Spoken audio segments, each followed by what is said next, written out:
It's the Weekly Wrap with your host, broadcasting legend Bruce Wolf, and his trusty sidekick, comedian Tim Slagle. And now, without further ado, Bruce Wolf. Bruce Wolf, Tim Slagle on the Weekly Wrap. Oh, there's no Tim this week. Oh, no. And I had a whole background guess. I have the guess. I actually have the image Tim sent me. Okay. Oh, good. So in absentia, so I'm thinking he pilfered Grant Wood's American Gothic from the Art Institute, and he's got it in his basement next to the poker playing dogs. That's what I thought his background would be. American Gothic. Am I right? What are you basing that on? You know, the Louvre. What happened at the Louvre? Oh, I'm sorry. I'm way too subtle. Yeah, no, I didn't know the American Gothic was at the Louvre. No, American Gothic is at the Art Institute. So that's he broke. You're really going around the block for that one. No. Yeah. Okay. Oh well. Okay. This is architecture at least, and it's the east wing of the White House being demolished. Correct. I mean, typical hysteria. I mean, Trump. He obviously just likes to pull people's chains. I mean, that's what's happening with the East Wing. Now, I got to tell you, from the renderings that I've looked at, it does look a little bit like a goiter. Like a big swelling there, because it seems to dwarf the actual White House itself, which is kind of sacrosanct. But even so, it's just a matter of taste. Well, how about the plans changing with in a day, and no one announced that the plans had changed. First of all, it was just a facade so they could connect to the East Wing, and all of a sudden they're taking the whole East Wing down and redoing it. Yeah, it was happening and really fast. And I was hearing, I think I heard it on the commentary podcast. First reference to the commentary podcast today, that that's what you do with construction. You don't tell anybody because it's a fait accompli. And so it was a surprise, right? Well, yeah, because they said, oh, it's just a facade, because they needed you need to connect it. You can't just build it. You can't connect it with leaving the entryway there, which made total sense. Yeah. And they said, oh no, now we got to take the whole East Wing out. This is where I also learned that the East Wing was only built to cover the bunker that's underneath it, the presidential bunker, in case of emergency. And there was just kind of an add-on to even out or something to have a place to cover the bunker, which I learned in my readings the last 24 hours. Well, and it was. Have you ever actually been in the White House? I have. I have not. Yeah, of course, I was there 60 years ago. Okay. It was a school trip, not a. No, it was my mother took my sister and me to Washington, D.C. And, you got to tour the White House. And I think you got to see a lot more than you later on got to, they roped off a lot of stuff later on. But I think we got to see, a hell of a lot of the White House back then. And that's the last time I was there. But, Thomas Jefferson, I know, traipsed in the mud to get to the White House. And it's a cramped building. Michelle Obama was complaining that she had to pay, just the other day, complaining that she had to pay for everything. But, Trump fixes up this dump, and Maria Shriver, and what do you expect from the Kennedy clan, of course, was complaining about. I was going to ask you a question. Yeah. Which renovations cost more, her face or the White House? Right. Well, of course, Trump this is all privately funded, although Terry Moran, isn't he a discredited, here's Maria Shriver. She said, "This breaks my heart and it infuriates me. Hundreds of millions of dollars to build a new ballroom. Good God." All I can say is Confucius say White House like cheap hotel, bad ballroom. But what do you expect from the Kennedy clan, Maria Shriver? And then Terry Moran, isn't he the discredited He's ABC the reporter? Not now of the Substack clan, which is where everyone goes once they're kicked off. Like Barry Weiss made Jim it Acosta. She was OG on Substack. I think it's so diluted now. It's like podcasts. Oh, there you go. There you go. But Terry Moran called it an emeratic carbuncle, which I kind of like. You know what the thing is that bothered me about the White House? Not any construction. It was when I think both Obama and Biden took out the bust of Winston Churchill from the Oval Office. That to me, and by the way, in doing that, they pretty much aligned themselves with Tucker Carlson, which I don't think they'd really want to do. But that's the kind of thing that bothers me, not the architecture. And everybody's saying you need this ballroom because God, you get 1,500 guests, and it gets quite crowded at the White House when you have it. Still only going to hold 900. Oh, it's only going to be 900. Okay. Yeah. They were complaining about who was that? Someone just did a private performance, and the only place they could put him held like 84 people. Some private cellist did a performance. They showed the video. They're like, he would be able to play the ballroom to 900 people. Here, he only got to play to 84 people. Yeah. No. Yeah, but look, everybody hates the liberals, Trump's gaudiness, and he's almost like the anti-president. But I enjoy that it sticks in their craw. So back to Chicago and the rest of the nation, there was this No Kings March. Speaking of what Trump is demonstrating metaphorically and architecturally with the White House, but on the weekend there was the No Kings March, and Jeff Blehar of National Review said, "It's a fair-sized crowd to be sure. 100,000, I don't know. I will also note that this is the widest crowd of people gathered together in downtown Chicago since the Cubs won the World Series back in 2016." I just as a comment there, I believe the Cubs rally at Grant Park actually sucked. Chris Bryant was wise not to speak. It was, they never have a speech to rise to the occasion. I mean, you have Crane Kenny as your most articulate spokesman, and who cares to hear him? It just doesn't work. However, I thought the parade was awesome, with the streets of downtown filled. But yeah, as far as the Cubs rally, now it's interesting that Jeff Blehar pointed out the whiteness of this, because David French, erstwhile conservative, now a New York Times conservative, which already is suspect.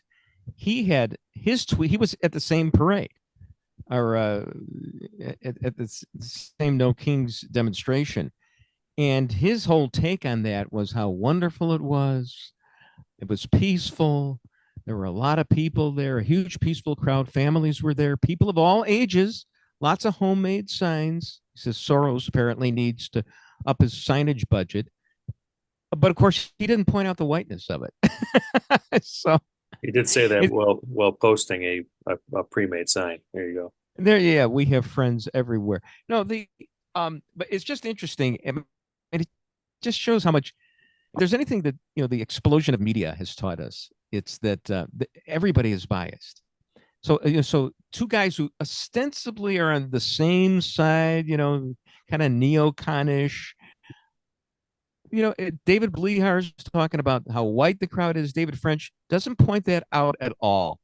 He just, how wonderful the diversity. Well, it's not diverse if it's all white. Also, the crowd is bigger at Grant Park for Lollapalooza and whiter. Yeah. Well, Blehar was complaining about the fact that because he lives in the city, that it was all these suburbanites who were taking up the Uber Eats slots downtown. But yeah, it's interesting that you have those different takes. Where I live, way up here, Ice Station Zebra, as Dan Proft used to call it, there were some demonstrators, at an intersection, a handful. So that's pretty good. But and then Trump, of course, had this poop meme that he put out there. I'm surprised he just didn't have the poop drop on the East Wing, just have a combo there. But there was Trump with a crown and dropping the bombs. Is that how they got rid of the Iranian nuclear facilities? Is that what we dropped? Is that the same bomber that we used? But Why do we assume immediately that it's feces and not just mud? right.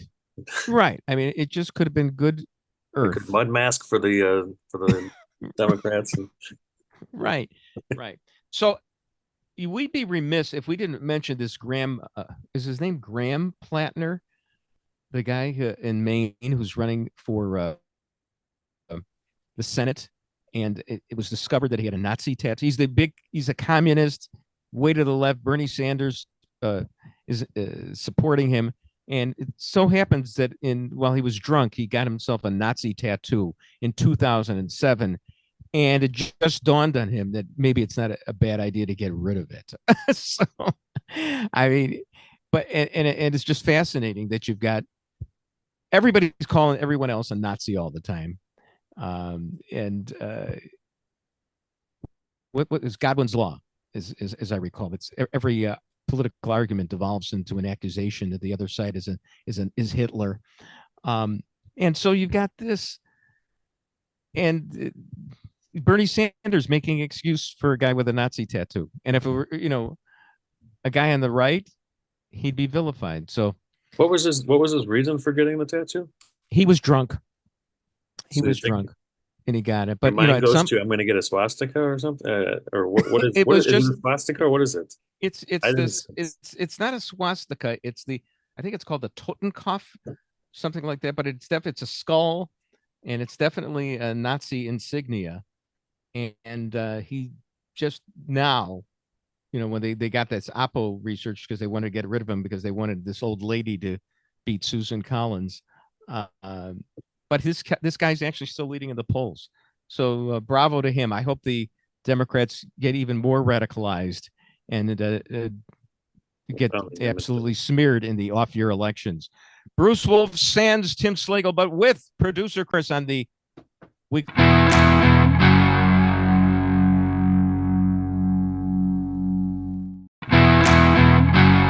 Bruce Wolf, sans Tim Slagle on the weekly wrap with producer Chris in this week. And it's the 100th. We're recording this today on the 100th birthday of Johnny Carson. Yeah. How old would he have been? I remember his last broadcast. He said, I'll see you around. And I think he lived 13 more years and we never saw him. I saw him in the crowd at Wimbledon once, but he didn't do anything. Remember that he said, I was going to host the Oscars and stuff, and he just never did anything. Didn't do squat. I think the bird of paradise stuck a small grenade up his left nostril. But anyway, which my favorite, it's interesting. He was on the air for 30 years. I still remember, about 5 or 6 of his lines. Of course, the famous Karnak answer, "Sis boom ba." You know what the question there was. I do not know that one. What is the sound that an exploding sheep makes? Yeah. So may 1,000 camels infest you with fleas. That's something like that. Your armpit with fleas. I couldn't even get that one right. So Governor Pritzker, I never know when this is a parody. I'm assuming that everything's a parody or it's AI or both. There was a tweet from Governor Pritzker saying that he wouldn't bend the knee. Okay. And I just think, fill in the blanks on that one. Why would he even say wouldn't bend the knee to the king, Donald Trump? Because the joke writes itself. Yes. It yeah, is. There are no kings in America, and I don't intend to bend the knee to one. Okay. Because he wouldn't be able to get back up. Can he? Yeah, there you go. ACL, problems, all kinds of. That is not a parody. That is his official account. It actually was. It actually was his official. All right. I guess now it's time for Bruce's Jews news. And of course, we have the graphic ready to go. We could play Hava Nagila, which is better than no Nagila at all, as my father-in-law used to tell me. So the people, I don't really get all that upset. I don't like the virulent anti-Semites of both the left and the right. What really bothers me are my fellow Jews who believe Israel was totally in the right, was no genocide, was no famine, totally in the right, but they cannot bear to give Donald Trump credit. Okay. And to my fellow Jews who can't bear to give Donald Trump credit for this, you could always just thank God for having worked a miracle through such a wretch as Trump. But then, of course, believing God performs miracles might be even more unbearable for them. I missed that article that you put up there. What did it say that the Jews should be grateful? Correct. And American Jews owe President Donald Trump a thank you. That's from JNS. I don't know where that is. But then I saw this tweet. This guy, Saul Sadka, had this Bill Nye. I just saw a snippet of it, and I hope I am representing what he said accurately. But I think he was on with Bill Maher and Rob Reiner. All right. And this guy, the summary of it says, Bill Nye thinks the Holocaust could have been avoided if Jews had made more effort to get to know their neighbors. He says, Zionism means Jews no longer have to stay and die, beg for their lives on bended knee, speaking of Pritzker, and can fight back when attacked. That's why all Jew haters hate Zionism. But Bill Nye was saying you got to know your neighbor. Was Bill Nye, Mr. Rogers? Were they the same people? Know your neighbor.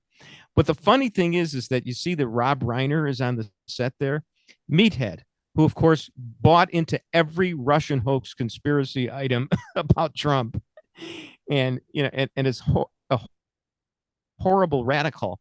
He wound up having to look like he was on the right wing on this one. It's like, hey, you got to, you get persecuted enough, you got to have your own homeland. And Bill Nye is talking like, no, you got to get to know your neighbor a little bit more. And by the way, that's just not historically factual. The Jews of Germany were heavy into assimilation. Oh, they love our Schiller and Bach and what? Yeah, they were part of the culture. That doesn't matter. They weren't in their off in their little shtetl somewhere. But it's hey, that's what we get for listening to Bill Nye about weather and climate change. It's just, what is he like, the male Greta Thunberg, I guess? And Greta should know Thunberg better. before Greta Thunberg. Exactly.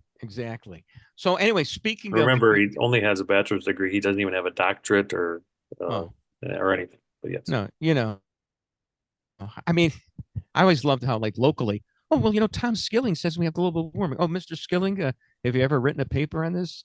What do you know? And Bill Nye's degree is in mechanical engineering. Well, at least he's got that.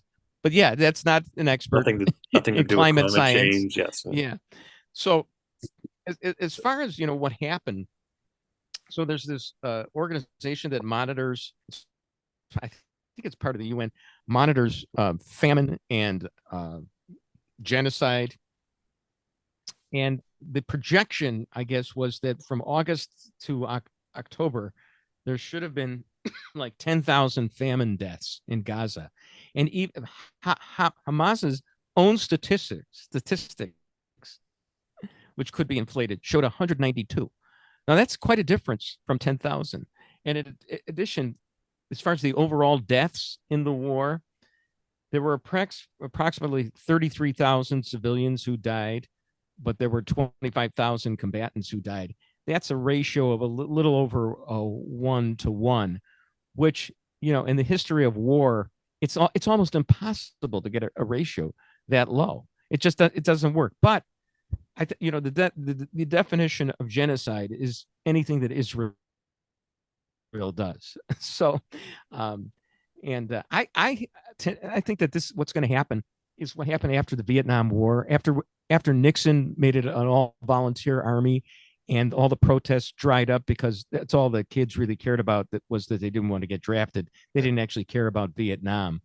Now that you've got Hamas killing its own brethren, the Palestinians in Gaza, you're not going to hear much about it anymore. I was wondering what, I'm younger than you, but we were obviously taught about World War II and the Holocaust. Is that even taught anymore? Because no person that seems to be, Gen Z, some millennials even have the grasp of the plight of World War II and the Jewish people. It seems, there's such a just disdain and disgust, and a Well, complete misunderstanding and zero understanding, I guess is the better way to put it, of the plight of the Jewish people from World War yeah, II. I mean, the thing that happens is, and you see the polls the way it is, the way they are, because the young people, I mean, the PR for Hamas was terrific. Well, everybody thought it was a famine and genocide, and the New York Times shows a picture of a kid with a congenital defect, not starving, and that's But and we're a very visual society. well, you have to Witness what happened with the East Wing. It's the East Wing. A picture of the East Wing is a lot easier to understand than tariffs. Well, I think Yeah. I think Israel's finally understood that you have to win the PR war, not just the war.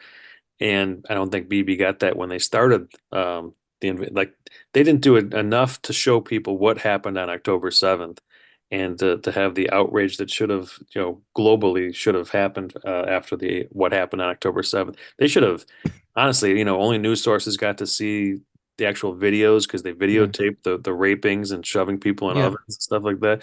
That Yeah. nobody really saw that footage. And Well, if you're going to win the PR and war, in you got to fact, show the footage. you Yeah. recall the left was right. You recall the left was calling for a ceasefire before Israel even retaliated. Okay, so Yeah. it's immediately, oh no, stop it. We have What it really 3,000 people die in the World Trade Center, and we go on to have two 10-year wars in two different Right. countries.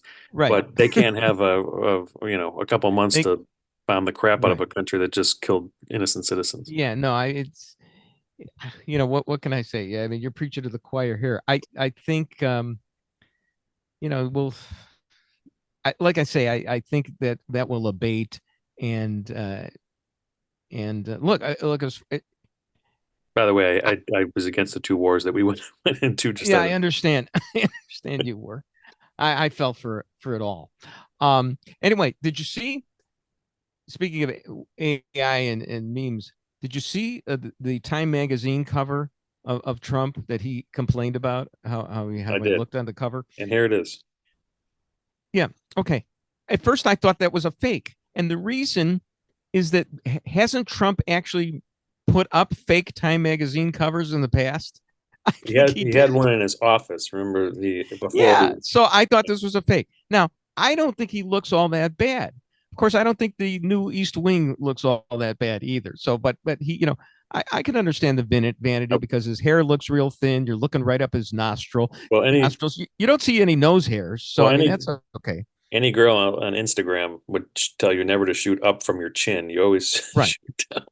Well, then of course, he's got the vaginal neck look. So yeah. What's the after he saw this picture? What's the timeline for him to disappear for a week and get some surgery done to get rid of the goose neck? I'll tell you. Anyway, I look just to be on the cover of Time. It's a victory of sorts, no matter how they portray you. Bruce Wolf, sans Tim Slagle, with producer Chris on the Weekly Wrap.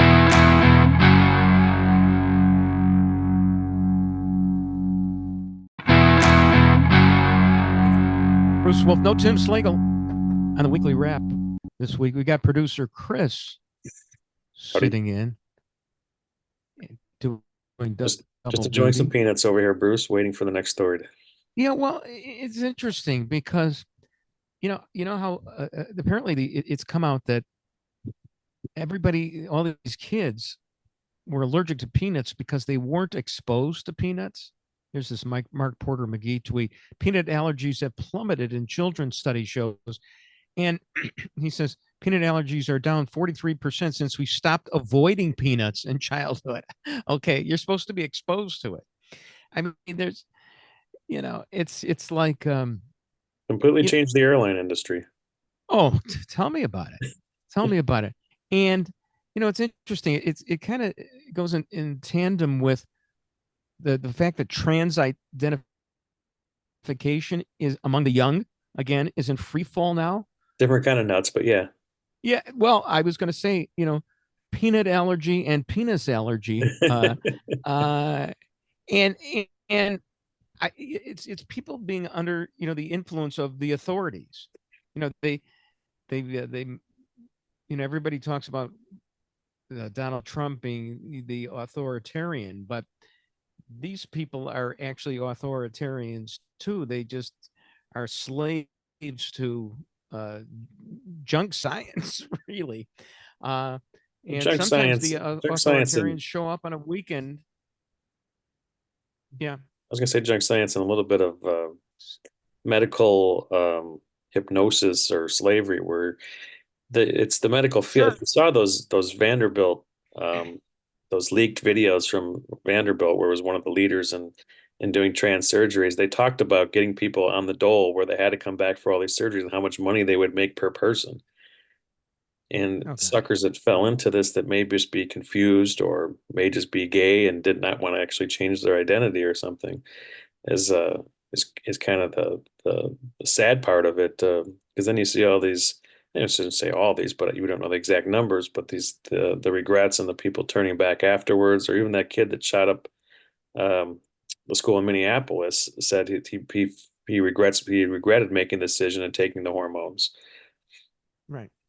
And then you've got the propensity of troubled transgenders to be political assassons. So I mean, yeah, it's not a good thing. That's the other thing. It's interesting. Go ahead. I'm sorry. The whole Charlie Kirk, when he got shot, talking about, and of course he said, do we include, because when you add gang violence into mass shootings, it completely blurs the numbers of what we consider mass shootings. We don't consider a drive-by shooting a mass shooting. We don't consider a guy shooting. It's more than one person in gang violence mass shootings because there's reason behind it. But the question being asked when Charlie Kirk was shot, and he first asked, are we including gang violence? But they were going to say the number because you include that, the percentage. But what is the rise of the percentage of people that are identifying as trans in the shootings in the last 5 years or 10 years since we really started kind of going all in on giving kids the hormones and stuff? That's the actual numbers that should be cared about. It's like, maybe these drugs are affecting people's brains in a way that we need to study a bit more. Well, it's the drugs, and I mean, just the whole psychology. I mean, because if it's a dysfunction, there's already a problem that's going on with it, and yeah, and it's just interesting, and everybody wanted, of course, to deny that it was this witness, Jimmy Kimmel, desperately trying to say that it was MAGA types who were desperate to hook this assassination. Well, Bruce, I also go down the rabbit hole, so you don't have to. Uh-huh. And unfortunately, Tim Foyle's not here, but have you watched any of Candace and her absolute goal to try and link this to the Mossad? Right. She is all in saying this is an assassination from a higher. Well, wait a minute. Source. I thought the latest Candace had was that Trump had assassinated Charlie Kirk. That's the last thing I saw. With I think with Mossad, there was an okay or someone knowing of it, but there was they show the spiked interest in Google search. Someone went and did all the Google searches on the judge that's now overseeing it, the hospital nearby. Everything is they show it on, Candace shows it on her videos. Again, I look so you don't have to. I don't watch Candace regularly. But I do see the clips, and it's all from Israel, all the spikes. I'm looking at who this judge is going to be days before the shooting, Israel, because the first judge got removed and they got this guy appointed to be the judge, and searching the hospital and who the death examiner is and everything. All the searches come from Israel. Connect the dots. All I can say is that I think I was one of the first ones to seriously question her sanity. And it was difficult for me because she's hot. She's good looking and she's well spoken. 6.5. And I was questioning her. I remember when I was subbing on and I haven't subbed on WIND in quite a while, but they were talking about having her as a guest on there, and I was like, oh geez, so I So was she was never on as a guest? not when I was there. Mm. She wasn't. But in any case, so did this happen last week, or was I not there? There was this WGN TV employee. She's not actually part of the news department. She's part of the creative services department. But she was, you see a picture of her on the street with, I believe it's ICE agents are tackling her, or putting shackling her, and the upshot. And then she's hired an attorney and wants to sue ICE. They, of course, claimed that that she was throwing rocks at them. She threw a water bottle at the window. A water bottle at the window. There's video. Now, there is video of that. Of her throwing a water bottle at the window. Someone found the video of that. Okay, what happened? But I mean, so does she start it? She yells at them and throws the water bottle, and then they stop and detain her. Okay, because that's not the way she portrays it. But what I loved were the tweets, too numerous to mention, much funnier than the one that I thought of. Well, the best one, and I can't remember who did this, was, and of course, if you see the full-on shot of her pants are kind of like completely off. That plumber's look on her, and no underwear. Yeah, right. And there was like one of them was 300-pound crack bust. So it was. The funniest though is the actual video. Did you ever see the actual video with the audio? The guy filming it comes up to her and goes, "Sir, what's your name?" Oh my God. I'm not a man, I'm a woman. Okay. Oh my. Like the Jerky Boys, that one thing where he just keeps calling the lady sir. I forgot that jerky. Well, the Jerky Boys could represent, remember the Jerky Boys motto, sue everyone. Sue everybody. Oh my goodness. So anyway, I hope the litigation goes well. Those cases have a way of disappearing. Do you remember when the Jackie Robinson West baseball team they made it all the way to the finals of the Little League World Series, and then there was a scandal, and then there was going to be a lawsuit that they were discriminated against, and then the lawsuit kind of went away because they weren't. Well, they had to vacate the title. Yeah, they were out. Yeah, I actually know somebody that was on that team. Yeah. Oh, on the Jackie Robinson West team? Yes. Okay. Did not live in the area. Cool. Well, the thing is I remember Dan Proft and I were doing the show at the time, and we were just absolutely thrilled. First of all, it was fun to watch. It was fantastic. Baseball. There was this, and the black guy, and then we felt like, oh, okay, we're sensitive. We're doing a conservative show. We're always ripping on Jesse Jackson and everything like that. But wait, we're talking to this black guy, and it's a great achievement and everything like that, and we're eating it all up. And then of course, we're had, of course. But wasn't it a fun couple of weeks to watch when they made that run? It was fantastic. You know what? It was worth it. It was worth it. I'd rather be fooled. I'd rather be bamboozled. It also happened when there was a baseball lull in Chicago. The Sox sucked. Yeah, sucked. We owe a debt of gratitude to Jackie Robinson West, and we're the only people that still bring them up, and reverently so. So how about this new prime minister of Japan? She's a woman, baby. And a heavy metal drummer. Look at this. She's a conservative and a drummer, and a woman. Even Otani is just a double threat. All right. So she's beating him out. Now, apparently she's in favor of a stimulus. So I don't think she's like a Trumpian conservative. She's not a Margaret Thatcher conservative. But there is a picture of her with Thatcher that this Tom Harwood had. So I'm thinking if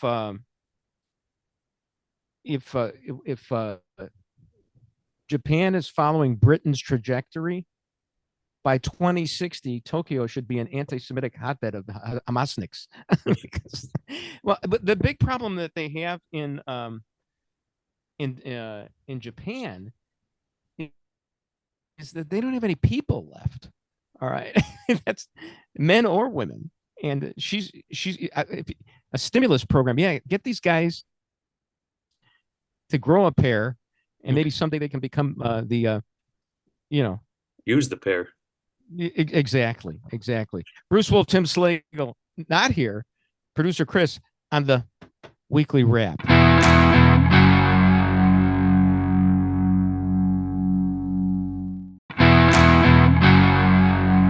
Bruce Wolf, no Tim Slagle. Producer Chris in his stead on the weekly wrap. Hey, how about this betting scandal in the NBA? Chauncey Billups, who I hadn't thought of in years, but apparently he was the coach of Portland, involved in this. Another guy, all these players who make millions of dollars a year, getting hooked up in a gambling thing with the Cosa Nostra. Did you follow it at all? I did not hear about this at all. Yeah, you missed it because the problem is that you're doing deep dives on Candace. Well, I also don't watch basketball or follow. I don't watch it either. I watch college basketball. That's it. Look, I just wanted to make a confession. So they're all caught up, and the NBA and all these sports leagues are involved in gambling now. And even as ESPN was doing the story about the NBA, they had to try to surreptitiously get rid of the gambling bug on the screen because it just wouldn't have looked right. But when you go on vacation and you don't really watch your normal TV and you turn your TV on in the hotel room and you just turn on ESPN and it's on for various times. Who in the hell watches like ESPN all day or they have to fill NFL Network, MLB Network, FS1, FS2, FS2, all those shows? Does someone actually watch those? Oh my! God, I could not sit through more. The only time I see that, I go to Sport Clips for haircuts. And, occasionally, like I'll see a rerun of a Cub game on Marquee or the pregame I think the pregame for the Cubs goes like for an hour and a half and they're getting all these feature stories. And it's just, I can't stand you watch if the Sunday night game, it's almost like what I hated about the Olympics. They have to do these personal stories to try and make you care about somebody because they're sister had a cleft palate or something when she was born. Yeah. And, and he does it for her. Oh my God, please just let me watch the game. Totally. Yeah. You not that I'm against cleft palates, but what I mean. Who is? Who is? But look, I think, this whole corruption in basketball, I think it started when I took the SAT for Derrick Rose. And, I'm going to live in shame for that for the rest of my life. And not even the John Tesh theme that's been resurrected can salve the wound.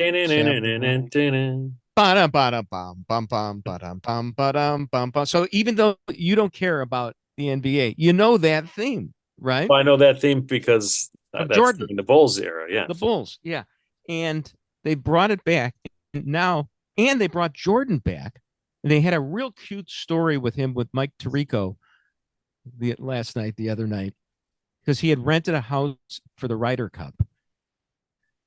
And when he was there, the guy he rented it from wanted him to shoot a basket for his kids who were there to show, the That's great in the Jordan. video, yes. And Jordan actually admitted, and no reason to believe he wasn't telling the truth, that he was nervous about taking the shot because he hadn't taken a free throw in years or touched a basketball. And he made the shot, and it's real cute. It's warm. You got the John Tesh theme, and now the whole thing is down the crapper. And I couldn't be happier. I mean, there's all this gambling tarnishing it, and the games are either going to be sport or Amazon, so no one can see them unless you have subscriptions. Right. Well, sports radio could not exist without gambling ads. I mean, that pretty much saved sports radio, because I'll tell you. Well, look, hey, on a nicer note about basketball, kind of sad, but heartwarming as well. Sister Jean. I'm glad you thought the same thing when you saw this that I thought immediately thought the same thing. But I was the one who tweeted it. Okay, All right. Well, as I soon as I saw tweeted the tasteless tweet, and you did, anonymous producer. I know. Sister Jean has been named the spokesbeing for Cracker Barrel. I mean, And how do they make it look any more like the Cracker Barrel's wife? The Cracker Barrel guy's wife is exactly what she looks like. Total Cracker Barrel. When I tweeted that, it was like, this is a good one. This is really good. And yeah, I mean, it's just the Cracker Barrel spokesbeing. I love that. Did you see where? By the way, are we in the last segment of the show? Right? Yeah, we're in the last. This is D block. You know how I can't count to 4. A, B, C, D. So the Bulls, you see, Adam Sandler was both at the Bulls facility and the Bears facility. Apparently, he did a show at the United Center, which I understand wasn't all that great. Did he go to the facility, or was he just at the? They all came to the show at the United Center. Okay, yeah, so this is like the hallway with Caleb Williams. Yeah, you're right. He didn't go see them. So, yeah, he's with Caleb Williams. The Blackhawks were there as well. I was amazed that he's so old that these younger kids are into him. Yeah, I don't. Maybe they've probably seen Happy Gilmore, I guess. But that came out 30 years ago. That's true. But I don't suppose Mr. Sandler would be impressed by the fact that when Rex Grossman came to Chicago, we had him on Channel 32, and I more or less went to him. Rex Grossman, not a Jew, right to his face, and the Hanukkah song. So he's holding. We showed him holding the Bulls jersey. You got a Blackhawks jersey as well. And the Blackhawks. Okay. And you got a Caleb Williams jersey. And I cannot wait for Happy Gilmore 3, because you can watch in that one, he'll have his grandchildren making obscene gestures with basketballs around their crotches, because that's the only thing that was worth watching in Happy Gilmore 2, where his son's doing the obscene gesture with hockey sticks or golf clubs. And it worked every time. It never failed the 4 or 5 times. But the rest of that movie was awful, except of course for when Jack Nicklaus is sitting there in the clubhouse in the grill, and the waiter asks him what he wants, and he says, "I'd like an iced tea and lemonade," and the waiter says, "Arnold Palmer," and he goes, "No, Jack Nicklaus." And that's a Who's on First routine of the Happy Gilmore. That's a Naked Gun type line, airplane type line. Totally. But that was it. It wasn't really very good. So you watch the? Oh, go ahead. I'm sorry. You mean the $50 million richer? Oh, there was a look. Yeah. So yeah, Nicholas apparently sued his own employees. A Florida jury awarded him $50 million in his defamation lawsuit against Nicholas company employees who had claimed that he was secretly negotiating a $750 million deal to become the face of Live Golf, among other claims. So basically suing his own employees, and he got a judgment for $50 million. For something tells me they're not going to be able to pay it, but it's the principle of the thing. Now, what we do, when we gamble, when we play golf, is we put our day's gambling losses into a pot for lunch after the round. So, so it's going to be a lot of Arnold Palmers for Jack Nicklaus, when they all get together and have a nice meal afterwards. Has he sold his company and they just pay him a right to use the Golden Bear logo at this point, so he actually is getting paid. That's what I had thought. Is there any money there? That's what I wonder. Are people still buying Jack Nicklaus stuff, or are they all dead by this point? I don't know. Have you been watching the NFL lately? It's getting really slow. Okay, because I was flipping between the AL playoff game the other day, the Blue Jays and Seattle, and the Lions game. A few nights ago, and there was a point where, thanks to the pitch clock, the baseball game was almost as appealing as the football game. and that's really slowing things down. Who do you like in the World Series? Well, I hate the Dodgers, so Okay. I'm actually rooting for a different country, I guess. But I like the Blue Jays' energy. I did watch the end of that game, Game 7. Got to watch Yeah. a Game 7, even though I usually don't watch games of teams that I'm not interested in. Right. But I watched the end of that, and it was a fantastic ending. It was a great game. Now let's talk about that ending real quickly. I can't believe we're talking baseball. You got the talking baseball tweet With Big Dumper. Yeah, hold on. the talking baseball tweet, and it shows this guy is the phenom Raleigh, right? Big Dumper. Yeah. Oh, is that what he's called? That's his nickname. So Big yeah, Dumper. and it says Cal Raleigh's 65 home runs in the regular and postseason combined are the most in American League history.